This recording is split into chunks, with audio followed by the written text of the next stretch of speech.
ओम शांति। आज 10 जून 1972 के अव्यक्त महावाक्य हैं। टाइटल है सूक्ष्म अभिमान और अनजानपन। वर्तमान समय चारों ओर के पुरुषार्थियों के पुरुषार्थ में मुख्य दो बातों की कमजोरी व कमी दिखाई देती है। जिस कमी के कारण जो कमाल दिखानी चाहिए वह नहीं दिखा पाते। वह दो कमियां कौन सी हैं? एक तरफ है अभिमान, दूसरी तरफ है अनजानपन। यह दोनों ही बातें पुरुषार्थ को ढीला कर देती हैं। अभिमान भी बहुत सूक्ष्म चीज़ है।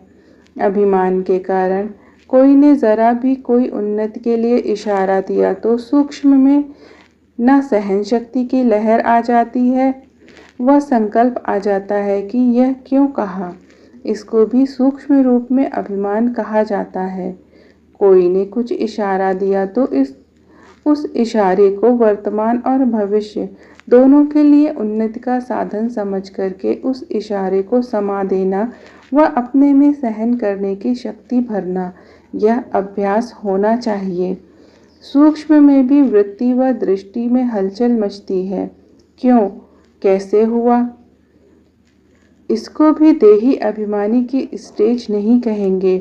जैसे महिमा सुनने के समय वृत्ति व दृष्टि उस आत्मा के प्रति स्नेह की भावना रहती है, वैसे ही अगर कोई शिक्षा का इशारा देता है तो उसमें भी उसी आत्मा के प्रति ऐसे ही स्नेह की, शुभ चिंतक की भावना रहती है।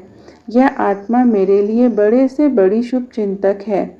ऐसी स्थिति को कहा जाता है देही अभिमानी। अगर देही अभिमानी नहीं है तो दूसरे शब्दों में अभिमान कहेंगे। इसलिए अपमान को सहन नहीं कर सकते। और दूसरे तरफ है बिल्कुल अनजान। इस कारण भी कई बातों में धोखा खाते हैं।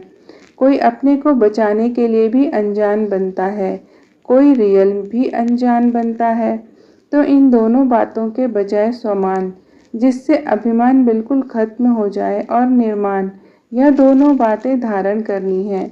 मनसा में स्वमान की स्मृति रहे और वाचा में कर्मणा में निर्माण अवस्था रहे तो अभिमान खत्म हो जाएगा। फिलोसोफर हो गए हैं लेकिन स्पिरिचुअल नहीं बने हैं, अर्थात यह प्रट नहीं आई है। तो जो आत्मिक स्थिति में, आत्मिक खुमारी में रहते हैं, उनको कहा जाता है स्पिरिचुअल। आजकल फिलोसोफर ज़्यादा दिखाई देते हैं, स्पिरिचुअल पावर कम है। प्रट एक सेकंड में क्या से क्या दिखा सकती है।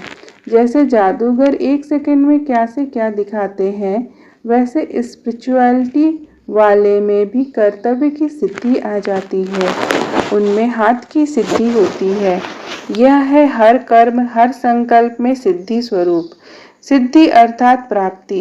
सिर्फ पॉइंट्स सुनना सुनाना, इसको फिलॉसफी कहा जाता है।